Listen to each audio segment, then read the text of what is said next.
সাহাবায়ে কেরাম প্রতিনিয়ত জীবন দিয়ে আমরা বহু হাদিসে পড়ছি, তারিখে পড়ছি, সাহাবায়ে কেরাম যখন আল্লাহর জন্য যুদ্ধের ময়দানে শহীদ হইতেন, রক্ত ঝরত, আল্লাহর জন্য জীবন দিতেন, তো শেষ মুহূর্তে সাহাবীরা বলতেন ফুস্তু ওয়া রব্বিল কাবা, কাবার রবের কসম আমি সফল হয়ে গেলাম।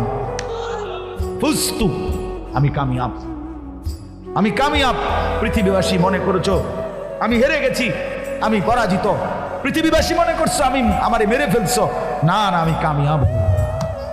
এজন্য ফিলিস্তিনের মুজাহিদ ব্যর্থ না, কামিয়াব। গাজার মুজাহিদ ব্যর্থ নয়, কামিয়াব, কামিয়াব। প্রতিদিন রক্ত ঝরছে মোমেনের, তো তারা যেন নিজের রক্তের বিনিময়ে জান্নাত কিনে নিচ্ছে, জান্নাত গ্রহণ করছে। যুবক ভাই, তোমাদের কাছে আমার একটা অনুরোধ আছে, এতগুলো ছেলে তোমরা মাশাআল্লাহ, তোমাদের কাছে আমার একটা অনুরোধ ভাই, আমার এই কথাটা মনোযোগ দিয়ে শুনো। প্রতিদিন ফিলিস্তিনের মুসলমানের রক্তে এই জমিন ভাইসা গেছে। কি পরিমাণ নারী, পুরুষ, এতিম বাচ্চা অসহায়ের মতো, ভিখারির মতো ঘুরছে, ঘর নাই।